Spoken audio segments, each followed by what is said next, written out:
Hello, and welcome to Chapter 3 of the Best Practices series, Communication and Documentation. Good communication is the bridge between confusion and clarity. Let's start with a simple definition of communication: the imparting or exchanging of information or news. It's a simple definition, but it can be done in many different ways. Roughly, the types of communication can be broken down into verbal communication, nonverbal communication, and written communication. Verbal communication consists of in-person interactions or telephone interactions, or nowadays RingCentral or Zoom meetings. Now, there are types of communication and elements of verbal communication. Now, the elements of verbal communication can be broken down into voice tone, voice speed, and voice volume. Even without speaking, the tone of your voice can make a difference. If you sigh or you laugh, your voice tone modified how it's likely to be interpreted. When you use words, the tone in which you speak them can make all the difference. And if you speak fast, you can convey an excited or agitated feel. Speaking slower can convey a steady, reliable feel, or if you speak very slowly, you can convey boredom or tiredness. And the volume of your voice can range from a whisper to a scream. A quiet voice can sound secretive or mischievous or depressed, and a loud voice can sound like you're terrified or you're really happy. Remember this guy in Ferris Bueller's Day Off? He might be the most memorable part of the film because of the tone of his voice, the way he said Ferris Bueller's name over and over again in a monotone. Bueller, Bueller. 35 years later, it's very memorable. Now, the speed of your voice matters as well. If you speak very quickly, it might seem to the other person that you just want to get out of the room, or you're not paying attention, or you're just rushing to get all your words in, or you're nervous.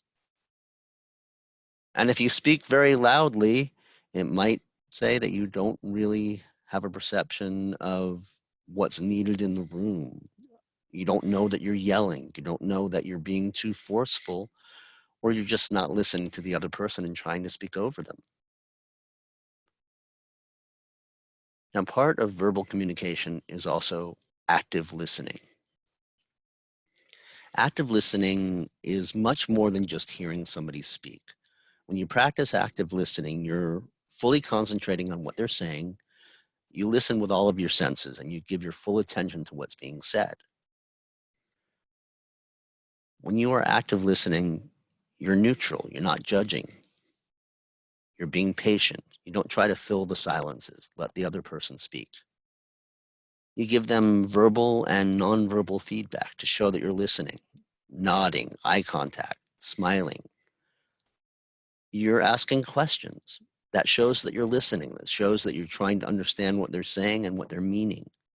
And you can repeat back what's been said. That way they can correct you if you haven't heard it correctly, or you're communicating to them that you have heard it correctly. And if you need clarification, ask for it. It shows that you're interested in what they're saying. And at the end of what they're saying, you can summarize what was said so that the other party knows that you heard them. You could also repeat back to them what they said and then what you're going to do about it so that they know that what they said is important to you and that you're going to take action on it. Then there's nonverbal communication. And there's a few different ways to manage this. You have visual communication, such as a PowerPoint slideshow. And you should see when this type of communication will come in handy. When are visual aids a good idea? Now, when you're doing this, it pays to have a professional presentation of your work. Check the spelling and grammar, your formatting. Use Grammarly. Then there's more nonverbal communication. How are you sitting? How are you leaning on your elbows?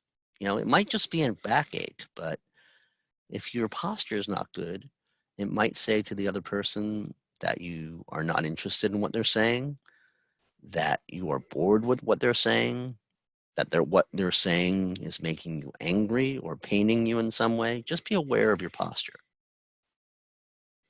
And then there's professional appearance. That says a lot about you. Collins has a dress code, which comes in handy. But some people will make a mistake and not know how to dress. I once interviewed somebody who showed up to the interview in a t-shirt, and I got an immediate first impression. So it was hard to really focus on the rest of the interview with them, and they didn't get the job. There was one time I was going to a job interview, and in the dark in the morning, I grabbed the wrong shirt, and it didn't match the suit or the tie that I was wearing. And I didn't know this till after I got to the office. I didn't recognize it. And I just wasn't feeling at my best. I was feeling ill at ease because I didn't match, and I didn't get the job. So it's important to pay attention to your professional appearance. And what about facial expression? If you unintentionally roll your eyes or you don't even know that you're frowning, you still convey a message. And others will pick up on it, even if you didn't mean to convey that message. So just be aware. A neutral facial expression, a smile where it's necessary, but just be aware that your face says a lot about you, even if you don't know it. Now let's move on into written communication. Most often it will be in the form of an email. So check your punctuation, check your spelling, use Grammarly. Don't use all caps, otherwise somebody will think that you're yelling at them. Tone does matter. And use that email delay function on Gmail, on Boomerang, just in case you need to pull that email back, just in case you put something in an email that you really don't want to say. Sometimes we'll be writing letters. And letters, as with everything, formatting and spelling matters. The tone of your letter matters. Just remember, are you writing a violation letter, a friendly reminder, or something else entirely?